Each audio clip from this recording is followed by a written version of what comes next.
Meus amados, que alegria, né? Nós podermos dar continuidade à nossa série sobre a primeira epístola de São Pedro. A série cujo título é Desvendando a Vida Cristã. E hoje nós iremos mergulhar nos versos que são compreendidos entre o verso 18 e o 25 do segundo capítulo da primeira de Pedro. E o tema será como reagir quando sofremos injustamente. Quando reagir quando sofremos injustamente. O sofrimento é, conforme sabemos, sinal de um mundo caído, né? Sinal de um mundo fragmentado, de um mundo sem sentido, de um mundo perdido. Não foi o plano original de Deus para este mundo, mas é decorrência das opções que nós humanos fizemos. E todos nós aqui, em razão disso, de uma forma ou de outra, já experimentamos o sofrimento. Muitas vezes sofrimento do corpo, mas muitas vezes também sofrimento na alma. Sofrimento é algo ruim, né? Por si só já é algo ruim. Agora você imagine quando o sofrimento vem acompanhado da injustiça. Sofrer injustamente é uma das realidades mais duras, né, da nossa existência aqui na terra. Sofrer já é ruim, e o que dizer de sofrer injustamente? É uma realidade muito dura para os dias de hoje, muito dura, mas talvez mais dura tenha sido ainda para os cristãos do século I. Hoje em dia sabemos que em muitos lugares temos cristãos que são perseguidos. Mais cristãos morreram no século XX, no século passado, unicamente em razão da fé, do que nos 19 outros séculos somados. Mas o século I, o momento em que essa primeira carta de Pedro foi escrita, na primeira epístola de São Pedro foi escrita, era um momento de muito sofrimento, um momento em que os cristãos eram perseguidos. E talvez graças à realidade da escravidão, que era uma realidade daquele momento, em que muitos cristãos eram escravos, o sofrimento injusto, a punição injusta fosse um tema tão importante, e muitos desses cristãos sofriam injustamente, eram punidos injustamente.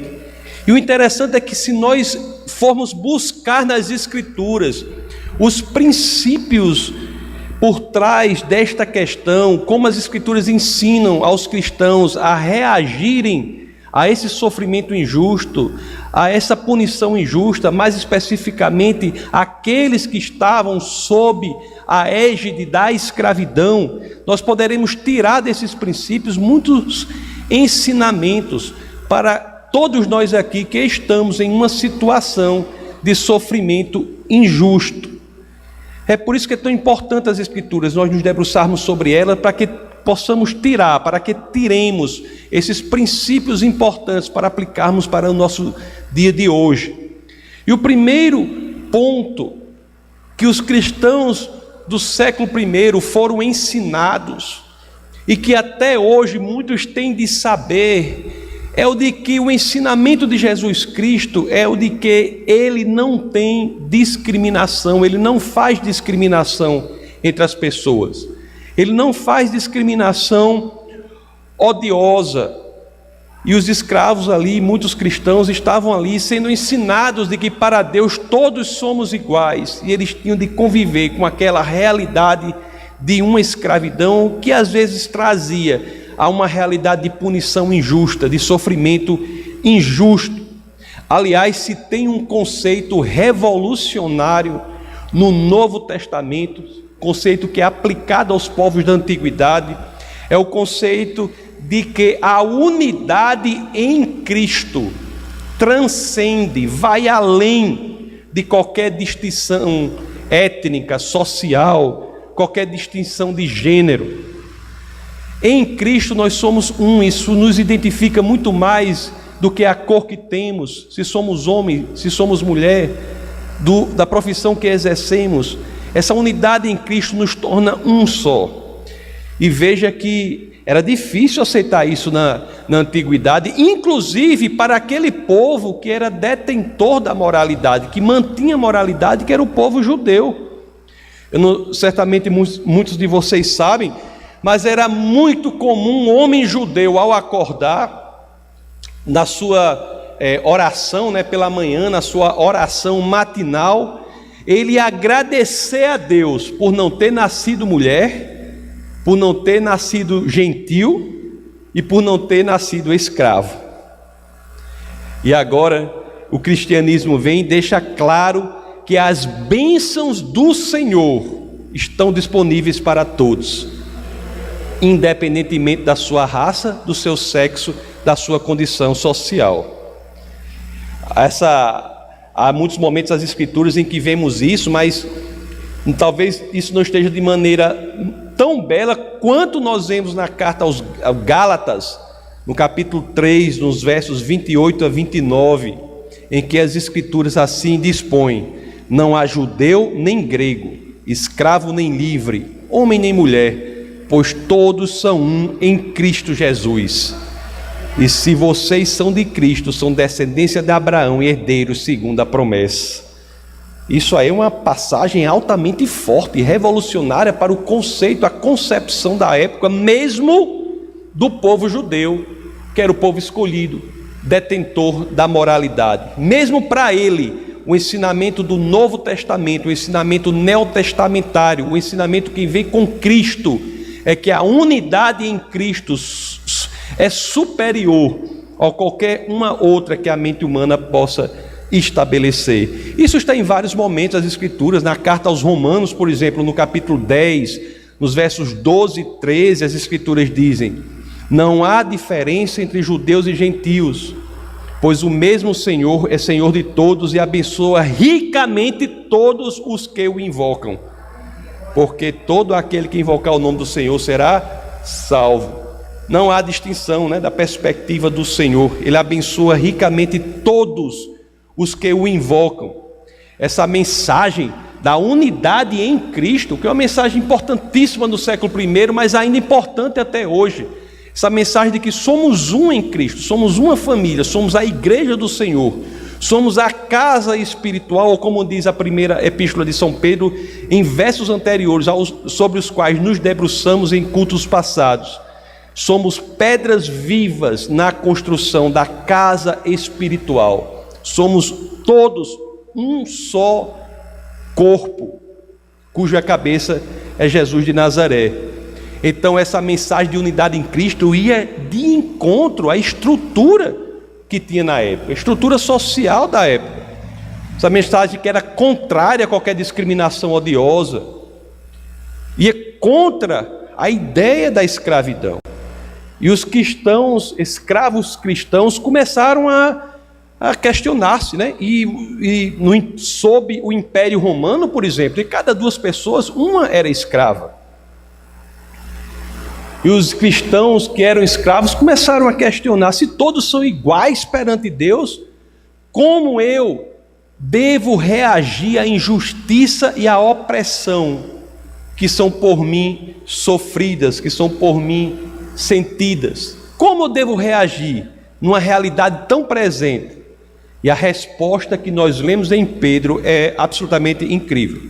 É o oposto do que o mundo prega. E antes de ler essa resposta, eu vou só lembrar para vocês, Talvez eu lembre mais para frente, mas eu quero já começar lembrando.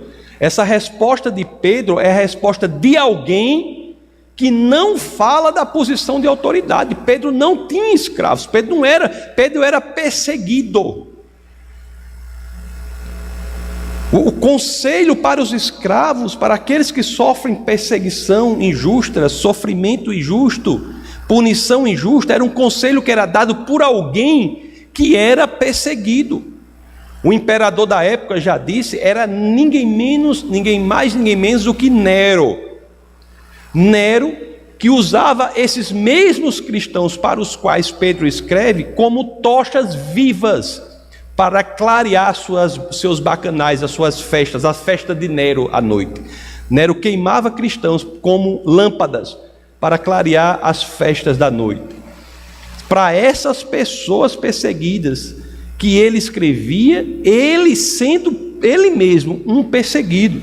E olha a resposta que Pedro dá para essa questão de como o cristão que é escravo, ou adaptando para hoje, como o cristão que sofre injustamente, que é perseguido, como ele deve responder a tudo isso. Então é por isso, para começar a entender essa resposta, é que eu peço a gentileza de vocês para que, é claro, assim querendo, abra as escrituras naquele que vai ser o primeiro verso do nosso texto base de hoje, que é a primeira epístola de São Pedro, capítulo 2, verso 18. Assim dizem as escrituras: escravos, sujeitem-se a seus senhores com todo respeito, não apenas aos bons e amáveis, mas também aos maus. É incrível, não é? Não apenas aos bons, mas também aos maus. Pedro reforça que devem eles se sujeitar, inclusive aos maus. No original é interessante, quando lemos isso aqui em grego, quando fala maus, a palavra que tem lá é skolios, que curiosamente é de onde vem, por exemplo, o nome escoliose.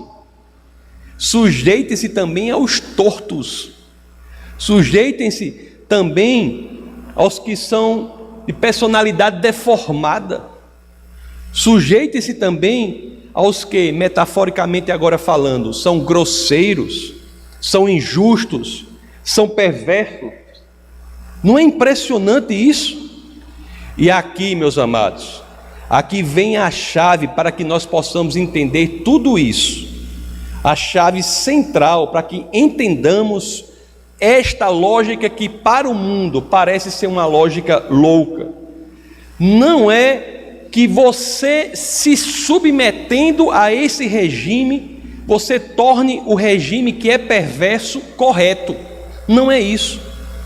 A submissão que as escrituras indicam para o regime de perversidade não é aceitar a perversidade do regime. A lógica cristã é tão sublime que por trás disso está a oportunidade de nós experienciarmos uma das dimensões mais incríveis de Cristo, a de sofrer injustamente, de sofrer com injustiça por consciência para com Deus. O que as escrituras dizem é o seguinte: se você está numa situação de sofrimento injusto, de punição injusta, se sua opção for submeter-se a isso, você estará se colocando numa situação de replicar o que Cristo fez, do sofrimento por consciência para com Deus.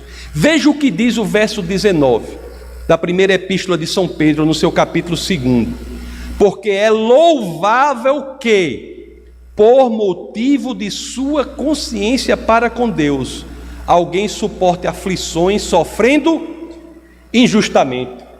Eu entendo, né, que a gente ao ler isso, insurge-se dentro de nós logo uma exclamação, né? A vontade de dizer, eu mesmo não, como diz aqui, não diz nem eu mesmo não, diz assim, eu mesmo não, né? Eu mesmo não. Mas antes de chegarmos a isso, é importante que nós entendamos que há aqui um tesouro que muitas vezes é pouco percebido. Não é que as escrituras nos mandam que busquemos sofrer injustamente. Não há aqui um exercício, não há um exercício de masoquismo gospel. Não é disso que se trata. É que as escrituras, elas abrem os nossos olhos para uma dimensão de algo porque muitos passam. As escrituras dizem, se você está passando por isso, preste atenção, há uma dimensão muito interessante do sofrimento injusto, para a qual você não deve ter seus olhos fechados. É a dimensão de, se você está nessa situação, de aproveitar esta oportunidade para receber favor de Deus. Aproveitar esta oportunidade para, em vez de revoltar-se, de mergulhar no lago do ódio, do ressentimento, entender que você está em uma situação em que você pode refletir Cristo, pode fazer algo louvável para Deus, pode receber favor de Deus. É o que o verso subsequente diz, o verso 20, 1 de Pedro 2, 20, esse aí, o que as Escrituras dizem: pois que vantagem há em suportar açoites recebidos por terem cometido o mal? Mas se vocês suportam sofrimento por terem feito bem, isso é louvável diante de Deus. A palavra aqui, meus amados, louvável, se relaciona sim com ter recompensa, ter favor de Deus. Na prática, o que é isso? Que lógica é essa que é totalmente contrária à lógica do mundo? Que lógica é essa que diz que, se você olha para si mesmo e se identifica numa situação de sofrimento injusto, você deve dizer: opa, tem uma oportunidade aqui, uma oportunidade para refletir Cristo? Que lógica é essa? Na prática, o que é isso? É o que eu estou dizendo. Se você sofre, por exemplo, ou sofreu algo em seu trabalho, por exemplo, você está sofrendo uma perseguição em razão de consciência para com Deus, em seu trabalho. As Escrituras dizem: em vez de encher-se de ressentimento, de ódio, de rancor, é oportunidade para que você se encha de alegria. É neste sentido, que o Evangelho é loucura para o mundo, porque a lógica em que operamos não é a lógica da naturalidade, é a lógica da sobrenaturalidade. As Escrituras dizem: se você é atacado por causa de Cristo, isso é motivo de satisfação. Você foi humilhado por causa de Cristo, aí você vai dizer: fui, aí qual é a consequência? Ou glória, ou alegria, porque isso é louvável diante de Deus. Isso, meus amados, entender esta chave de viver a vida temporária neste mundo tão fragmentado e sem sentido, pode transformar radicalmente a sua experiência de vida, e pode transformar agora mesmo. A perseguição que você sofre no trabalho deixará imediatamente de ser algo ruim para você e passará a ser motivo de muita satisfação, porque você vai dizer: estou sofrendo por causa de Cristo. É por isso que os apóstolos não reagiam de outra forma senão com alegria por sofrerem diante do Senhor. É por isso que aqueles, por exemplo, como eu e muitos outros que enveredam por defesa de Cristo em ambientes hostis, não precisam ser nem no Oriente Médio, basta em uma universidade dessa daqui, ficam alegres quando são atacados em nome de Cristo.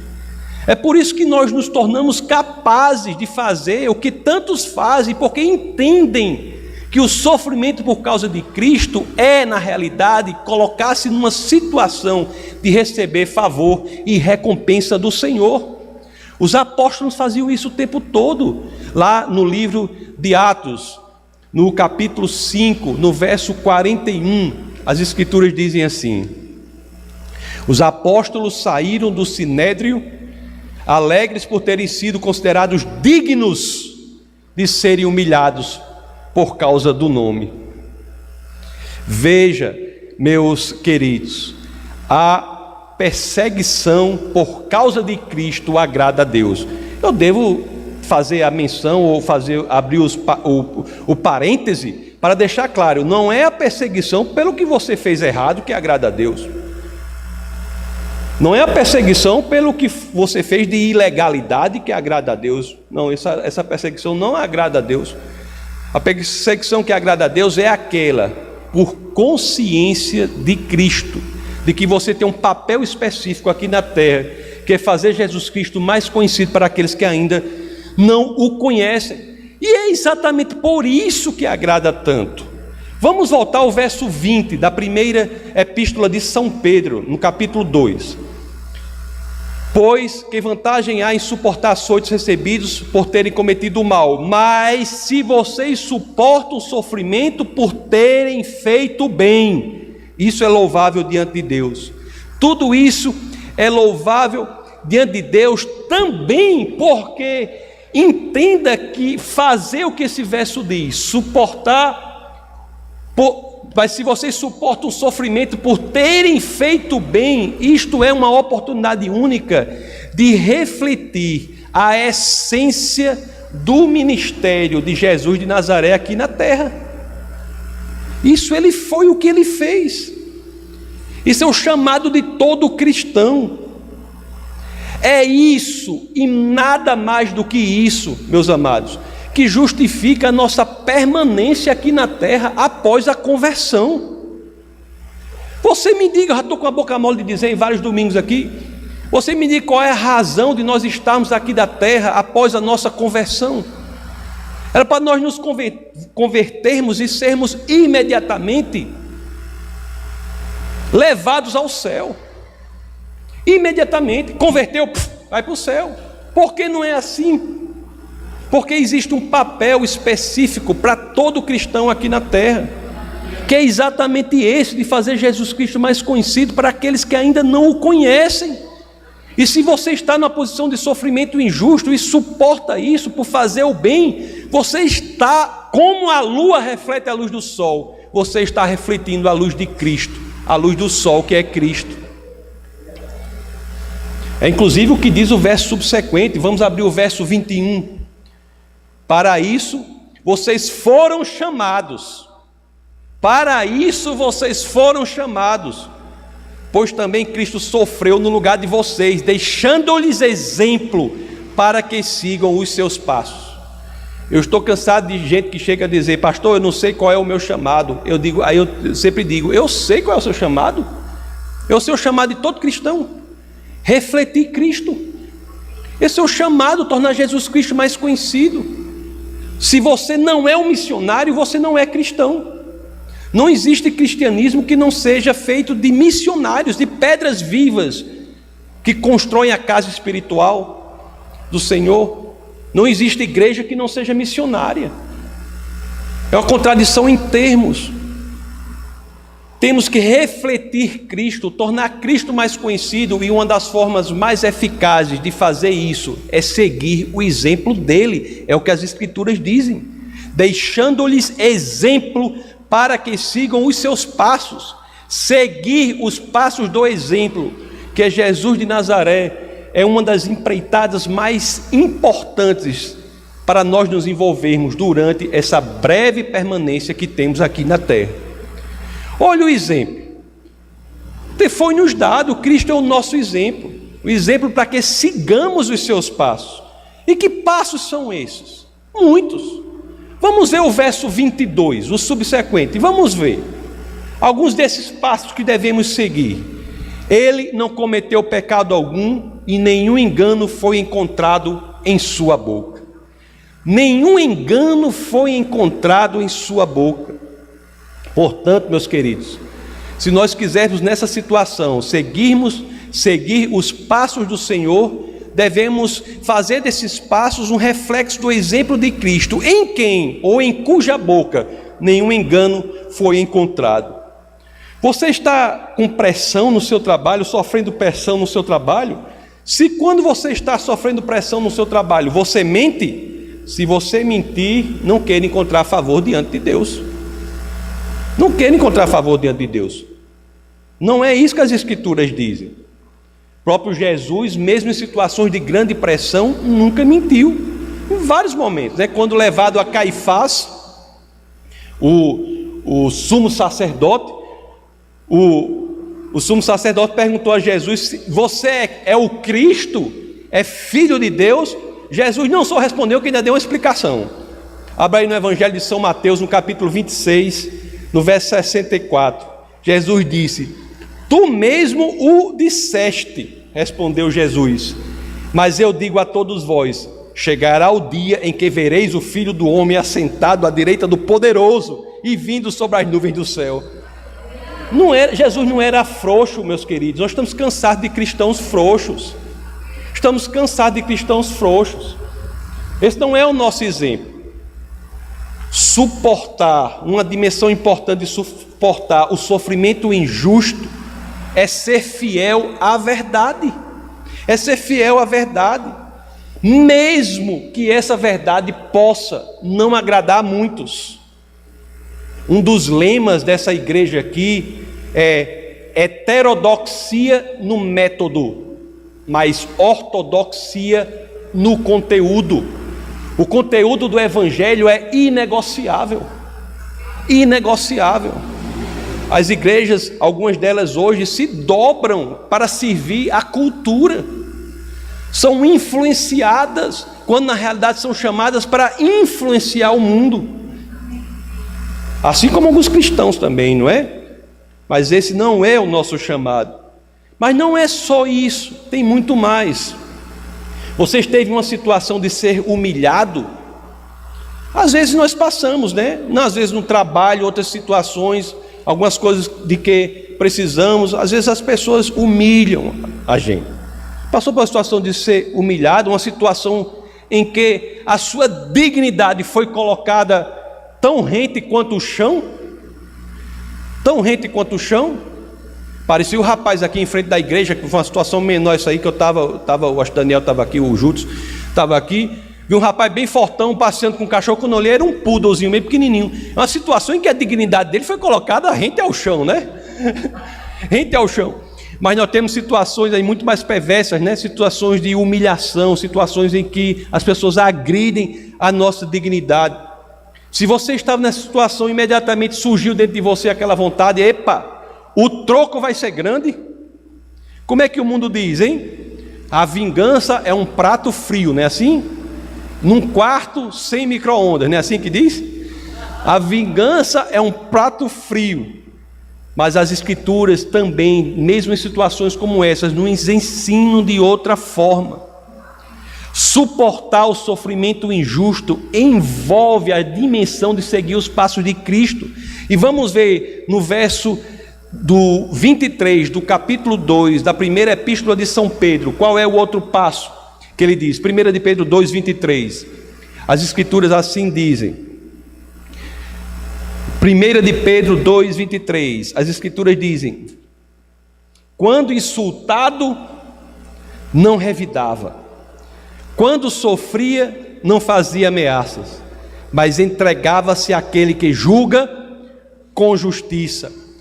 Temos também, meus queridos, de aprender com a bússola, que são as escrituras do Senhor, a seguir esse exemplo que é Cristo no sofrimento injusto, para que quando nós formos provocados, temos de aprender a paciência.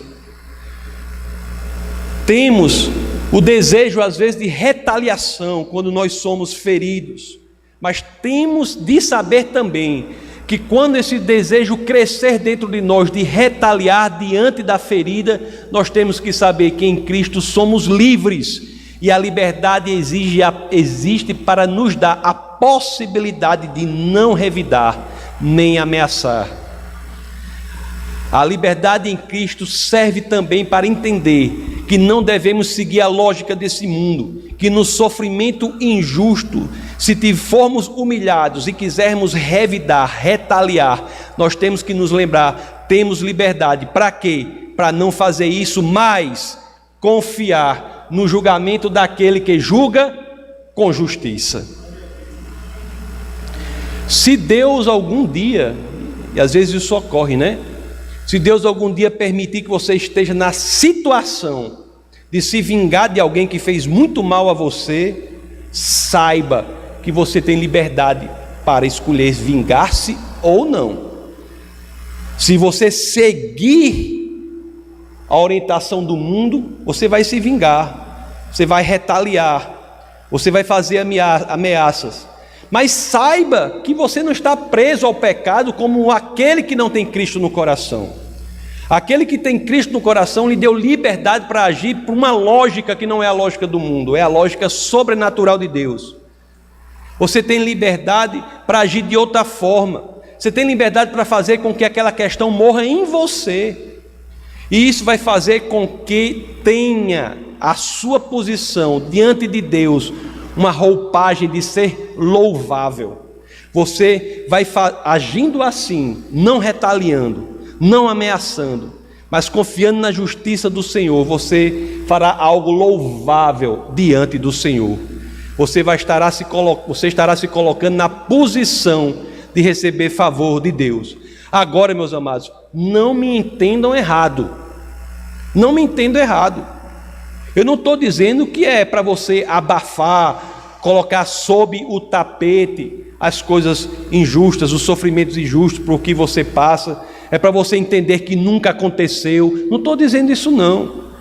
Eu estou dizendo que as Escrituras nos orientam, ao seguir o exemplo de Cristo, nos orientam a confiar na justiça de Deus e não a confiar na nossa retaliação ou na nossa ameaça. É o que diz o verso 23. Quando insultado, não revidava. Quando sofria, não fazia ameaça, mas entregava-se àquele que julga com justiça. Jesus buscava a justiça. E aliás, quando nós nos examinamos a nós mesmos, quando nós nos olhamos diante do espelho e descobrimos em nós essa luta, essa busca pela justiça, é porque o sentimento de justiça que há em nós vem de Deus. O sentimento de justiça é algo de Deus. O que não é a retaliação, é a vingança, é a ameaça. O que as Escrituras querem dizer diante disso é que há descanso para você entregar a sua situação àquele que julga com justiça. Você tem a capacidade em Cristo de passar, de estar no meio da dor, do sofrimento injusto e livrar-se dessa dor. É isso que as Escrituras dizem. A lógica é morrer para o pecado da retaliação, da vingança, da ameaça e viver para a justiça de Deus. Olha o que o verso 24 diz: Ele mesmo levou em seu corpo os nossos pecados sobre o madeiro, a fim de que morrêssemos para os pecados e vivêssemos para a justiça. Por suas feridas vocês foram curados. E o 25: Pois vocês eram como ovelhas desgarradas e agora se converteram ao pastor e bispo das suas almas. Meus queridos, o exemplo de Cristo, repito, é muito importante para a nossa liberdade nessas passagens por momentos de sofrimento injusto. O exemplo de Cristo nos faz querer não nos vingar, nos faz querer ter a certeza de viver para a justiça. Vamos ver o que o Evangelho de São Mateus diz, no capítulo 12, no verso 19. As Escrituras dizem: Amados, nunca procurem vingar-se, mas deixem com Deus a ira, pois está escrito: minha vingança eu retribuirei, diz o Senhor. Então, como agir na prática, meus amados? Como agir na prática? Como decidir como agir? Qual é o nosso norte? Como é que a gente vai decidir o que fazer? Porque muitas vezes é preciso disciplinar, muitas vezes é preciso recorrer ao poder judiciário, muitas vezes é preciso levar a questão ao conhecimento das autoridades, muitas vezes nós temos que impor limites. Como fazer? Como saber o tempo e o que fazer? Porque há tempo de tudo, não é? Talvez ninguém tenha sido mais poético do que Salomão em Eclesiastes, ao dizer, lá no capítulo 3, né? Capítulo 3 no começo, quando diz: para tudo há uma ocasião certa, para tudo há uma ocasião certa, há tempo certo para cada propósito debaixo do céu, tempo de nascer e tempo de morrer, tempo de plantar e tempo de arrancar o que se plantou, tempo de matar e tempo de curar, tempo de derrubar e tempo de construir, tempo de chorar e tempo de rir, tempo de prantear e tempo de dançar, tempo de espalhar pedras e tempo de ajuntá-las, tempo de abraçar e tempo de se conter, tempo de procurar e tempo de desistir, tempo de guardar e tempo de jogar fora, tempo de rasgar e tempo de costurar, tempo de calar e tempo de falar, tempo de amar e tempo de odiar, tempo de lutar e tempo de viver em paz. Como discernir qual é o tempo? Como discernir qual é o tempo? Lembrando-se, de acordo com a primeira epístola de São Pedro, temos a liberdade para agir de acordo com o que Deus nos ensina, mas sempre tendo na nossa mente o objetivo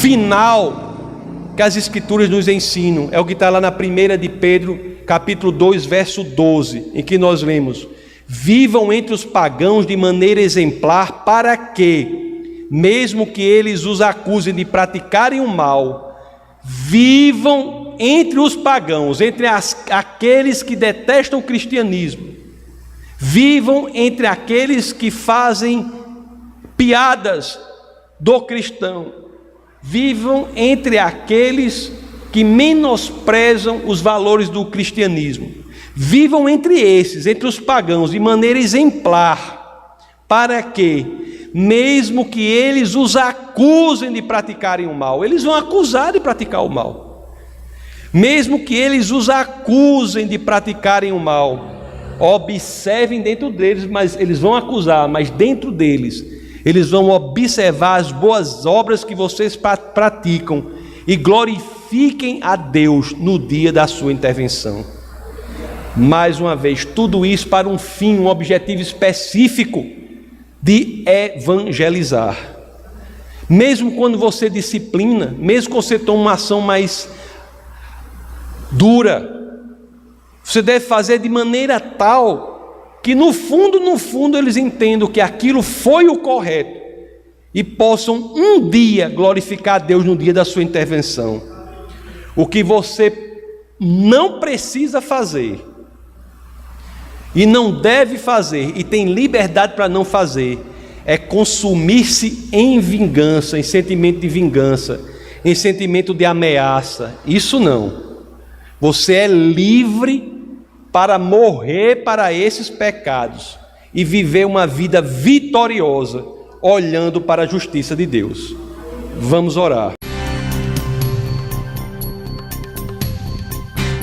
Essa foi uma produção do Ministério Internacional Defesa da Fé, um ministério comprometido em amar as pessoas, abraçar a verdade e glorificar a Deus. Para saber mais sobre o que fazemos, acesse defesadafé.org.